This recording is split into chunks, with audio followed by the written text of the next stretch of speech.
I adopted this from the Canada Council for the Arts. I, Micheal Mahkwa Auksi, acknowledge that Ottawa is located on the unceded, unsurrendered territory of the Anishinaabe Algonquin Nation, whose presence on this land flashes back to time immemorial. I hereby recognize the Algonquin as the customary keepers and defenders of the Ottawa River watershed and its tributaries, which is a river or stream flowing into a larger river or lake.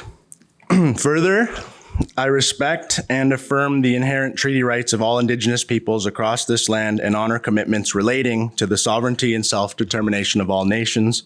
I acknowledge the historical dispossession from said lands and oppression of our cultures of the country that would become Canada in 1867. I know with all my heart that sport and physical activity has and will continue to play a large role in our shared decolonizing journey. That was the written part. So I'm thinking about this for a long time, at least a week and a half. I was born in Toronto in the Annex, close to the University of Toronto, Royal Ontario Museum, my first hockey rink, Bill Bolton Arena, in Seton Village, just to the northwest. My public school, Palmerston. Good memories, good sports memories. And I think at the heart of what I'd like to convey is sort of like a positioning of myself, just so that you know where I'm coming from. And I think it's just one of those opportunities for us, all to reflect on where we're at, where we're coming from, where we're going. And it's just really special to be doing this today. So as an Anishinaabe person, I'm Estonian, I'm Canadian.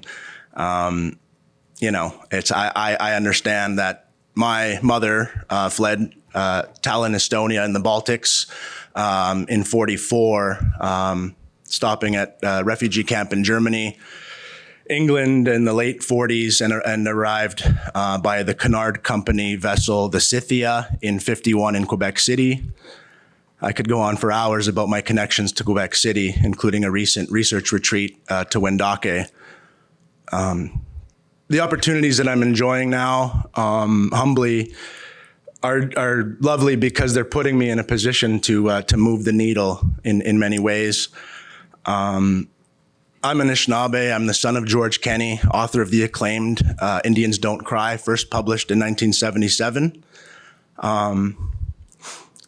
He's been in the hospital for like 6 weeks, a little while now, so I'm gonna have to call him, obviously. But he played hockey in residential school in the 60s. I didn't start playing hockey because of my father, but hockey, I can tell you right now, has brought us together about 20 years ago in my early 20s. I think it was Deborah who came up to me and reassured us in the front row here that everything was going to work out great.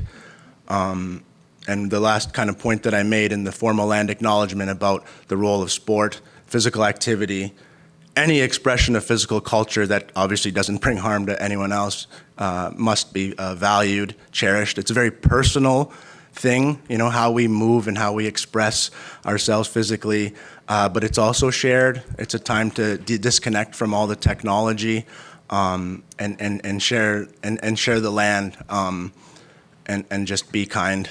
I'll leave it there for now. Thanks very much.